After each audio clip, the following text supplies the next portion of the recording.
প্লেনে বসে আছি, প্লেনটা উঠছে। তাই অ্যাকচুয়ালি এই এলডিসি গ্র্যাজুয়েশনটা অনেকটা সেরকম। আমরা 2018 সালে আমরা এই যে উত্তরণের যে কতগুলি ক্রাইটেরিয়া আছে ইউনাইটেড নেশনসের, সেই ক্রাইটেরিয়াগুলো আমরা মিট করেছিলাম। তো এক্স্যাক্টলি একটা প্লেন যখন উড়ে যায়, আমরা 2018 সালে আমাদেরকে কন্ট্রোল টাওয়ারকে বললো যে তোমরা সব স্যাটিসফাই করেছো, তোমরা এখন রানওয়েতে ছুটতে থাকো। তখন আমাদের যত রকম প্রিকশন নেওয়া দরকার সে নেওয়া হয়। তারপরে 2021 সালে আবার তারা পর্যালোচনা করেছে। পর্যালোচনা করার পর তখন আমাদেরকে বললো জাস্ট লাইক ইম্যাজিন একটা আমরা প্লেনে বসে আছি, আমরা উত্তরণ করতে যাচ্ছি। তো সেখানে তখন আমরা বললো যে এখন তুমি টেক অফ পজিশনে চলে যাও, কারণ আমরা এই সমস্ত ক্রাইটেরিয়াগুলি ফুলফিল করেছি। দুবার ওরা চেক করে। তা আমরা অ্যাকচুয়ালি এখন উড্ডয়ন মোডে আছি। এটা অনেকে বুঝতে পারে না যে আমরা হব কি হবে না। এখানে হব কি হবে না এটার আর স্কোপ নেই। কারণ আমরা 2021 সালে আমাদেরকে বললো যে তোমরা কন্ট্রোল টাওয়ার হচ্ছে ইভেন্ট, ওই তোমরা এখন সব স্যাটিসফাই করেছো, এখন তুমি টেক অফ মোডে চলে যাও। তা আমরা টেক অফ পেয়ে আপনি জানেন যখন উঠতে থাকে, এটা ক্রুজ হাইট পর্যন্ত উঠতে কিন্তু সময় লাগে। সেটার জন্য নর্মালি 3 বছরের সময় দেওয়া হয়। এই সমস্ত সুযোগে 3 বছর, এই যে স্বল্প উন্নত দেশের যে সমস্ত সুযোগ আমরা পাওয়ার কথা 3 বছর থাকে। তার মানে 2024 সালে যদি কোভিড না হতো, তাহলে আমরা 2024 সালে কিন্তু আমরা ক্রুজ হাইটে চলে যেতাম। কিন্তু কোভিড হওয়াতে আমাদের কন্ট্রোল টাওয়ার থেকে আমাদেরকে 2 বছর এক্সট্রা দেওয়া হয়েছে বলে আমরা এখন 2026 এসেছি। আমরা কিন্তু মাটিতে নাই, এই কথাটা আপনারা খেয়াল রাখবেন যে আমরা উত্তরণ করবো কি করবো না, there is no other options now, এটা খেয়াল রাখবেন।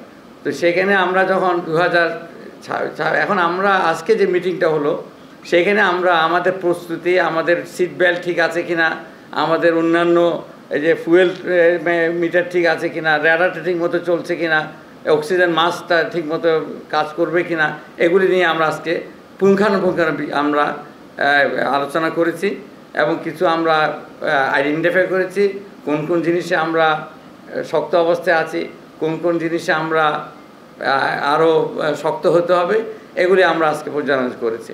এবং পর্যালোচনা করে আমরা মোটামুটি স্যাটিসফাইড যে আমাদের প্লেন চলবে এবং আমরা ক্রাশ হওয়ার সম্ভাবনা আমাদের তেমন নাই।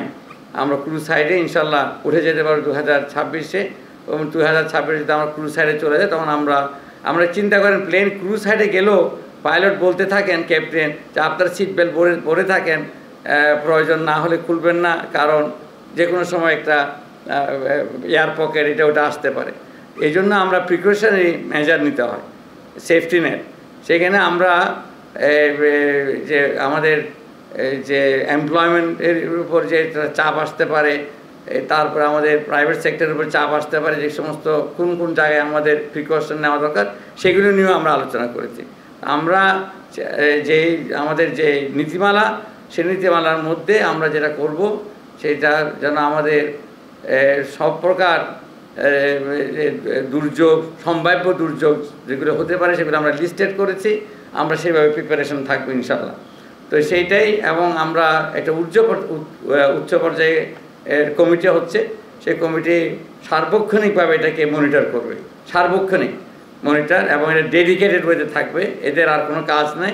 এদের কাজ হচ্ছে চারিদিকে শুধু নজর রাখা, কোন দিক থেকে কোনো এয়ার পকেট আসছে কিনা, কোনো দিক থেকে কোনো ঝড় বৃষ্টি আসছে কিনা, আমাদের ইয়ের মধ্যে টার্বুলেন্স আসছে কিনা। তা আমরা এটার জন্য সদা প্রস্তুত থাকার জন্য আমাদের মাননীয় প্রধান উপদেষ্টা উনি আমাদেরকে বলে দিয়েছেন ওনার সিদ্ধান্ত যে, এবং উনি আমাদেরকে সাপোর্ট দেবেন সেটাতে। আমরা প্রয়োজন হলে এই যে আমরা যে একটা পর্যবেক্ষক এবং আমরা রাখবো, সেখানে আমরা শুধু সব সরকারি লোক হবে না, আমরা বিভিন্ন এক্সপার্ট, যারা আন্তর্জাতিক খ্যাতিসম্পন্ন এক্সপার্টদেরকে আনবো। সেখানে আমরা প্রাইভেট সেক্টর থেকে সেখানে লোক নেব। প্রয়োজনে আমরা ওয়াইডার যে স্টেক হোল্ডার আছে সমাজের, যারা ক্ষতিগ্রস্ত হওয়ার সম্ভাবনা থাকতে পারে, এরকম আমরা সবার কাছে আমরা সাথে নিয়েই এই যাত্রা আমরা করব। এবং আমাদের মনে রাখতে হবে, আমাদের থেকে অনেক দুর্বল দেশ কিন্তু বেরিয়ে গেছে, আমাদের থেকে অনেক দুর্বল দেশ। অ্যাজ রিসেন্টলি আমাদের ভুটান, আমাদের পার্শ্ববর্তী দেশ, সে বেরিয়ে গেছে। তো ওরা কোভিডের ইমিডিয়েট পরপরই বেরিয়ে গেছে। তো ওরা যদি পারে আমরা পারবো না কেন? এই জিনিসটা আমাদের সেই কনফিডেন্সটা থাকতে হবে। আপনার এই যে সামোয়া একটা প্যাসিফিক স্মল আইল্যান্ড, সে বেরিয়ে গেছে। হ্যাঁ, ইকুয়েটোরিয়াল গিনি তো অনেক দূরে, হয়তো দেশ থেকে চিনানো মুশকিল হবে। সেটা হচ্ছে আফ্রিকাতে ছোট্ট একটা দেশ, তারাও বেরিয়ে গেছে। তো এখন আমরা যদি বের না হই, বের না হওয়া তো এই প্রশ্নে আসে না।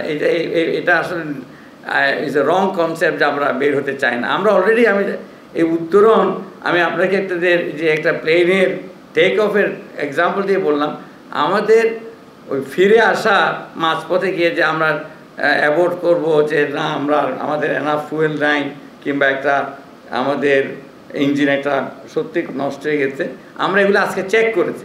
আমরা কনফিডেন্ট যে আমাদের এনাফ ফুয়েল আছে, আমাদের ইঞ্জিনের অবস্থা ভালোই। তবে হ্যাঁ, কিছু আমাদের আরও কিছু শক্ত করতে হবে, কিছু সিট বেল্ট এক্সট্রা লাগাতে হবে হয়তোবা, কিংবা অক্সিজেন মাস্কগুলি সার্ভিসিং করতে হবে। এগুলির জন্য আমরা লিস্ট করে ফেলেছি। এই লিস্ট করে আমরা মোটামুটি কাজ শুরু করে দিয়েছি। আমি বারবার বলছি, আমরা উই আর কনফিডেন্ট, ইনশাল্লাহ আমাদের সমস্যা হবে না। তবে প্রিকশনারি মেজার থাকবে। আপনি এই যে একজ্যাক্ট প্লেনের উত্তরণের এই কনসেপ্টটা মনে রাখবেন যে আমাদের প্রিকশনারি মেজার থাকবে, সেফটি নেট থাকবে। এই সেফটি নেটগুলি করার জন্য আমরা সমাজের সর্বস্তরের লোকজনকে সাথে আলোচনা করব, ওদেরকে সাথে রাখবো, ওনাদেরকে, এবং আমাদের যে যারা এটাকে পরিচালনা করবেন, পাইলট, কো পাইলট যারা থাকবেন, তারা এক্সপার্ট, আন্তর্জাতিক সুনাম খ্যাতিসম্পন্ন ব্যক্তিদেরকে নিয়ে আমরা এই টিমটা অচিরেই, আমরা আজ থেকে কাজ শুরু হয়ে গেছে ধরে নিতে পারেন। আমরা সার্চিং শুরু করে দিয়েছি। নিউ ইয়র্ক থেকে সম্প্রচারিত TVN 24 টেলিভিশন, বিশ্বজুড়ে বাঙালির কণ্ঠস্বর।